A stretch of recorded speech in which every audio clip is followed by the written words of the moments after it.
she quit to become a full-time mother, and throughout her life, apparently she had some mental problems, and she allegedly was addicted to drugs and was an alcoholic, allegedly. After Kitty gave birth to Lyle, Jose, Kitty, and Lyle moved to New Jersey. Jose started as an executive at Hertz, which is a car rental company, and then moved up to work at RCA Records, which is a record label, and he was an executive there. In 1970, the younger brother, Eric Galen Menendez, was born, and he's currently 53 years old, and he was born in New Jersey. Both brothers had a very, rich life. They were well taken care of in terms of being sent to private schools and having any clothes they want, kind of thing, in terms of financial perspective. Their life seemed great on the outside. When Jose became the CEO of Live Entertainment, which is a movie production company that got bought by Lionsgate and got solved at 2003. Before that happened, though, Jose was the CEO of this company, so he started making millions and millions of dollars. And with this job, they moved from New Jersey to Calabasas, California. It is in San Fernando Valley in LA, and the boys went to private school there as well. In 1988, the brothers were actually getting into some trouble. Kind of the first signs of something not being right to me.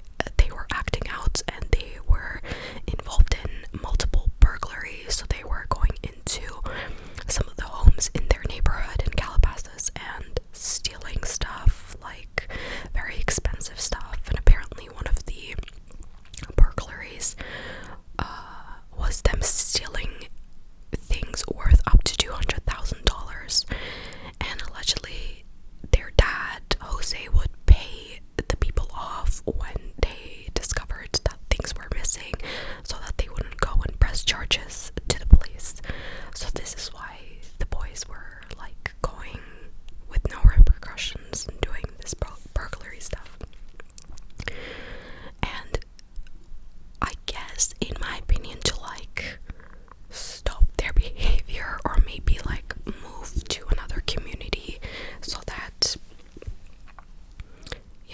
the people that have been affected by this don't get more riled up. That's my opinion. They moved to Beverly Hills, so they moved to another location, and this was another mansion. It was a huge house. And here Eric went to Beverly Hills High School. He got average grades, but he really excelled in playing tennis. He even went on to go to championships and became the 44th ranked in the whole United States as a junior tennis player. And 2 weeks before the whole incident happened, Eric was actually attending a national tennis championship where he reached the second round of qualifying,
shot where Lyle shot Jose in the back of the head, and then Kitty on her cheek, which were the fatal shots.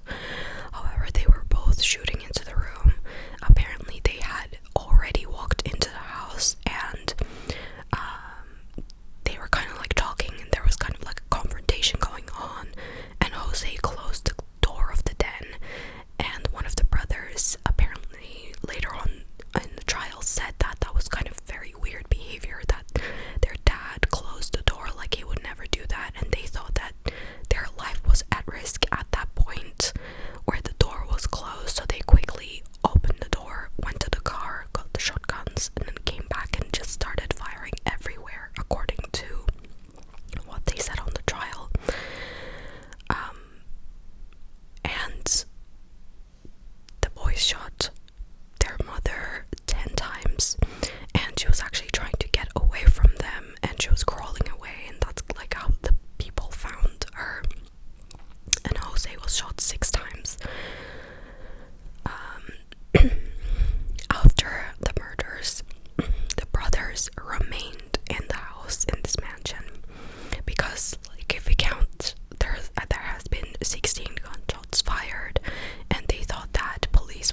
this theory is that the whole thing was very gruesome. The people who were at the crime scene, like the forensics and police, they said that it was the most brutal crime scene that they have ever seen, that there was blood, flesh, and skull pieces and brain matter all over the room. So it wasn't like shot to the back of the head and the knees and leave, and if a mob was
as many other people have argued, for a man to come out and say it is very, very brave, because there's so little people that would believe them or would have believed them. As I think in the past they didn't believe them, but now I think they have a very strong, I hate to say a fan base, but kind of like an audience of people that have belief in what they suffered through, just because of the way they explained it, and the way they're breaking down, trying to say the words out loud, and the things that their father did to them is disgusting. But I don't want to talk about it here. But their mother was equally as disgusting, in a way of enabling his behavior, just standing by and watching it happen. And they said that she was selfish and mentally unstable, an alcoholic and a drug addict. And she was also violent towards them and encouraged the husband's behavior.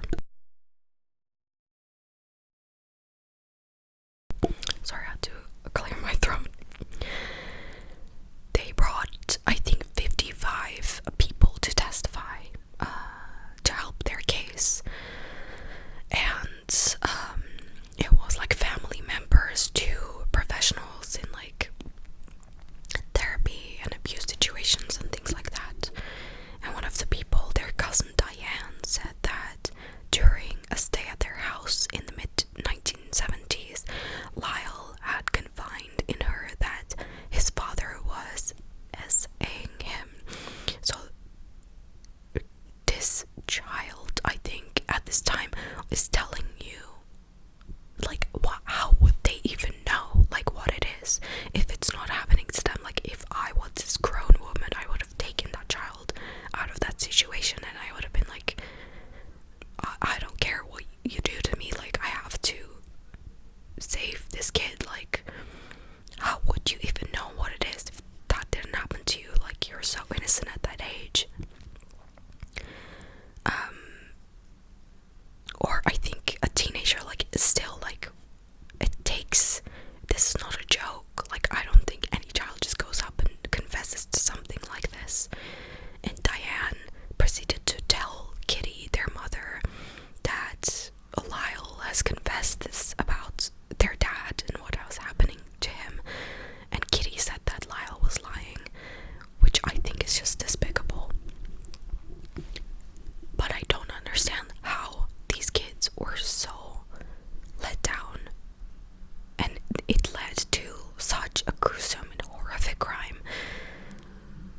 And it's just like an example of how adults let children down, you know, and they're not responsible. Like, Diane could have taken a step to prevent all of this happening and to stop all of that abuse that probably continued, you know. And it's just very sad. Another of their cousins, Andy, and I believe he has taken his life. He testified that as a child, Eric told him about the abuse that he endured at the hands of his father. And there were photos of these boys, privates, that were stored by Kitty, their mother. And Eric and Lyle's team were arguing that, you know, look at these photos, like their dad took these photos.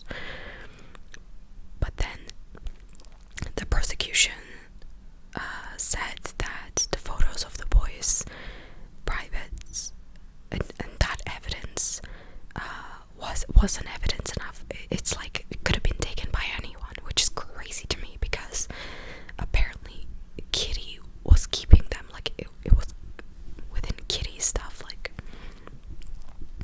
Eric said that he confessed to Lyle about the essay that he was enduring, and this led to multiple confrontations between the parents. And both of the brothers said that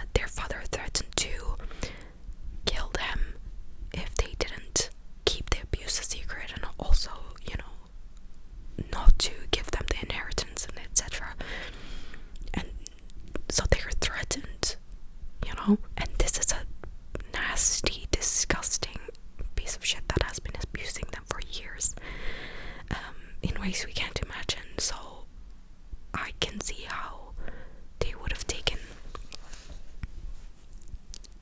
the self-defense like thing seriously, and it caused this crime because they're afraid, you know, like we couldn't ever imagine. They then said because of this they bought the guns for self-defense, and that Jose, when he closed the door of the den, they thought that he would actually kill them there. So they went outside to load the shotguns, and Eric said, as I went into the room, I just started firing.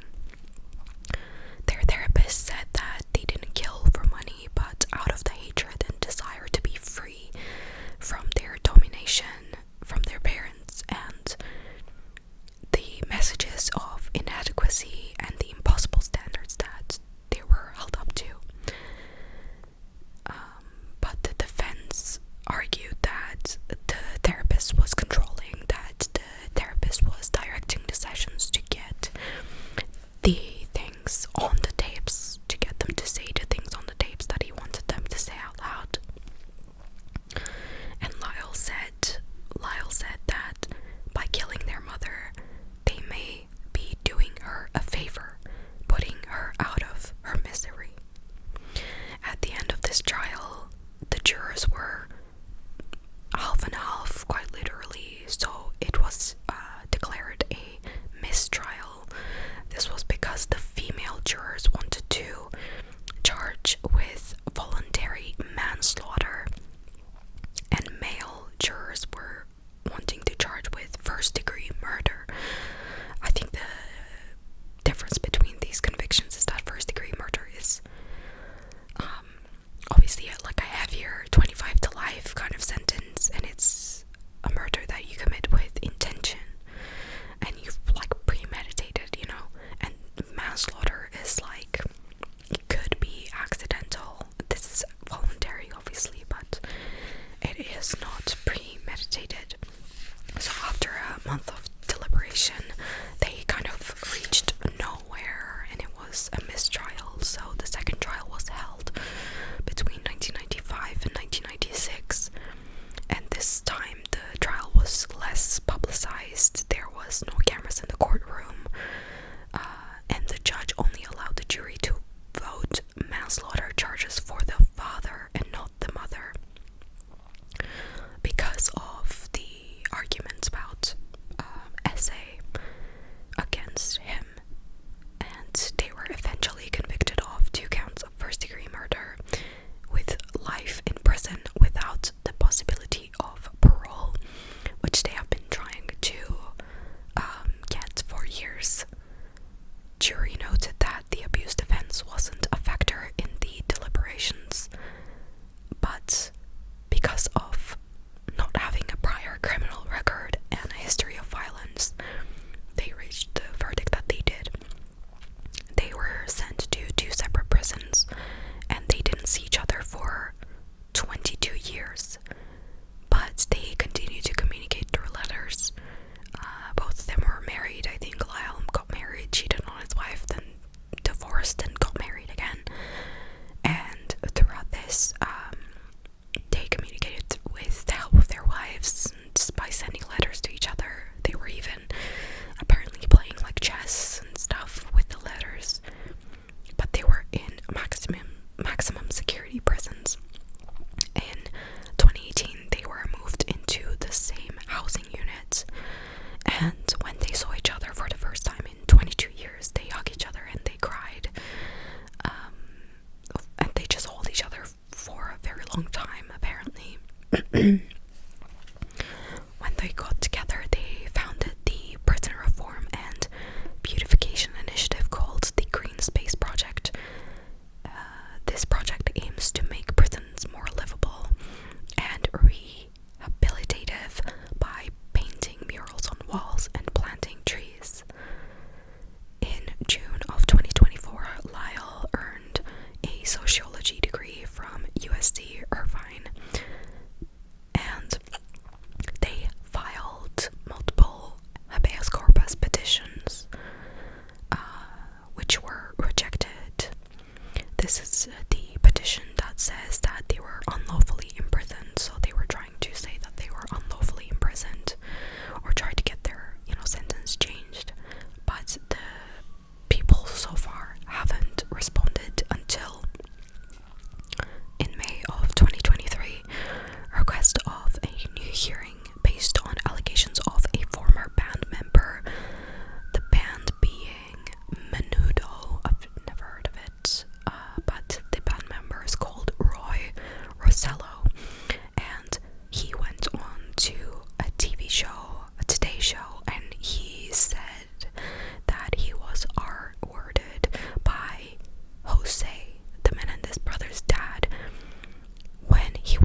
evidence. That is a letter that was written by Eric to his cousin Andy in 1988, where Eric talked about the possible abuse that was still going on in his life.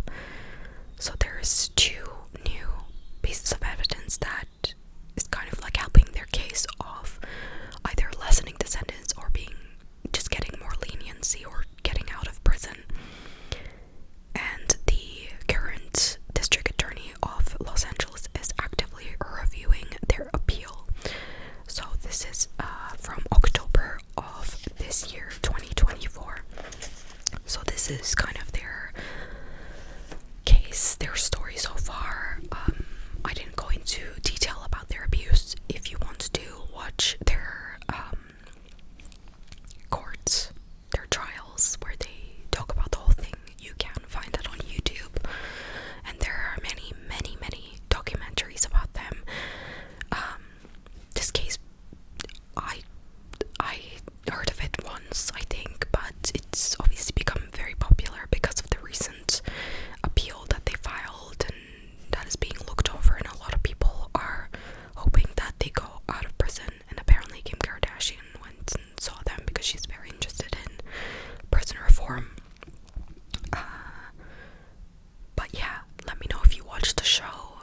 It's kind of very strange that people do shows about these kinds of things, and I whisper about these kinds of things, but you know, I cannot speak on the fact of what they deserve. Do they deserve to go to prison for such a long time? Did they never deserve to do that? I definitely think there should be some sort of rehabilitation and learning and evidence of good behavior, because at the end of the day it was still a disgusting crime. But what has been done to them is also disgusting and a crime. So it's a very hard call to make, and it's not me, so I cannot say what like my concluding thoughts are on this. Obviously I'm not a legal professional or a judge or know about their lives in any way, so but I can say that